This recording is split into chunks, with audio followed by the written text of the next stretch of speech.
প্রযুক্তি মানুষের কাজগুলোকে কতটা সহজ করে দিয়েছে দেখুন। মানুষ এখন 1 মাসের কাজ একদিনে করে শেষ করে দিতে পারে। আজকে আমরা মেশিন দিয়ে ভুট্টা ভাঙালাম, এটা মূলত 15 দিনের কাজ ছিল, আমরা একদিনে শেষ করলাম। প্রযুক্তি মানুষের এই কঠিন কাজগুলোকে সহজ করে দিলেও এই প্রযুক্তিই আবার মানুষকে ধ্বংসের মুখে ঠেলে দিচ্ছে। যেমন আগের যুগের মানুষ সশরীরে পরিশ্রম করত, সারাদিন হাড় ভাঙা খাটুনি খেটে রাতের বেলা তারা এসে পেট ভরে ভাত খেত। তখনকার দিনে অভাব ছিল প্রচুর, কিন্তু মানুষের মুখে রুচিও ছিল। একজন মানুষ 1 কেজি চালের ভাত অনায়াসে খেয়ে ফেলত। আর সে সময় কিন্তু মানুষের কোনো অসুখ বিসুখ ছিল না। একজন মানুষ 300 বছর 400 বছর পর্যন্ত বেঁচে থেকেছে। আগের যুগের মানুষ এত পরিশ্রম করত, তারা সশরীরে পরিশ্রম করত, তবুও তারা কোনো রোগবালাই দ্বারা আক্রান্ত হয় নাই।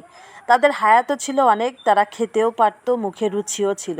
আর এখনকার যুগের মানুষ বিভিন্ন প্রযুক্তি দিয়ে কাজ করায়, তাদের কাজ একদমই শর্টকাট, যে কোনো কাজই সামান্য করতেই তারা হাঁপিয়ে ওঠে। মোট কথা হচ্ছে এখনকার মানুষের সব কাজ প্রযুক্তিই করে দেয়, তবুও এখনকার মানুষ বিভিন্ন রোগে আক্রান্ত হয়। এখনকার মানুষের হায়াতও কম, এখনকার মানুষ ঠিকমতো খেতেও পারে না। এখনকার মানুষের রুজি রোজগার বেশি, ইনকাম বেশি, তারা বিভিন্ন রকমের বাজার করে, 4-5 রকমের পদ রান্না করে, তবুও দেখবেন যে এত রকমের পদের রান্না সামনে রেখেও তারা ঠিক মতো খেতেই পারে না। রুচি নেই। এর দ্বারা বোঝা যাচ্ছে মানুষ যত শারীরিক পরিশ্রম করবে তত তার স্বাস্থ্য ভালো থাকবে, আর যত আধুনিক যন্ত্রপাতির উপর ঝুঁকে পড়বে মানুষ তত অসুস্থতা এবং স্বাস্থ্যহানির কবলে পড়বে। যাই হোক, এবার কথায় আসি। প্রায় 10-12 দিন হলো আমাদের মাঠ থেকে ভুট্টা বাড়িতে আনা হয়েছে।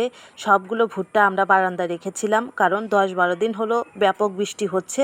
এই বৃষ্টির কারণে রোদ উঠতেছে না, আর রোদের কারণে ভুট্টাগুলো ভাঙানো হচ্ছে না, যার ফলে বারান্দায় রেখেছিল ভুট্টা, আর এই ভুট্টাগুলোর অধিকাংশই ইঁদুরে খেয়ে ফেলেছে। আজকে বৃষ্টি নেই, আজকে হালকা হালকা রোদ উঠেছে, তাই দেরি না করে ইঁদুরের কবল থেকে ভুট্টাগুলোকে বাঁচানোর জন্য তাড়াতাড়ি মেশিন ডেকে আনা হলো। সব ভুট্টা ভাঙানো হচ্ছে।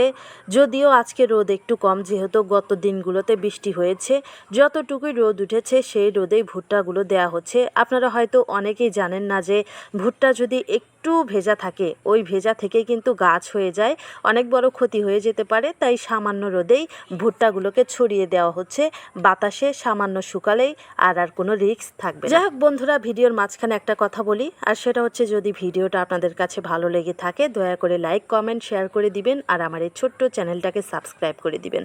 আর যারা পেজ থেকে দেখছেন অবশ্যই আমার এই ছোট্ট পেজটাকে ফলো দিয়ে দিবেন। আর আপনারা কে কোথায় থেকে আমার এই ভিডিওটা দেখলেন অবশ্যই তাও কমেন্ট করে জানাবেন।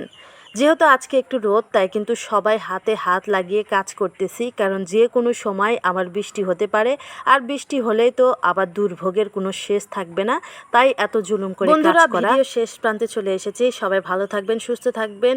পরবর্তী ভিডিওতে আবারও আপনাদের সঙ্গে দেখা হবে। দয়া করে আমার এই ছোট্ট পেজটাকে ফলো দিয়ে দিবেন, চ্যানেলটাকে সাবস্ক্রাইব করে দিবেন। আল্লাহ হাফেজ।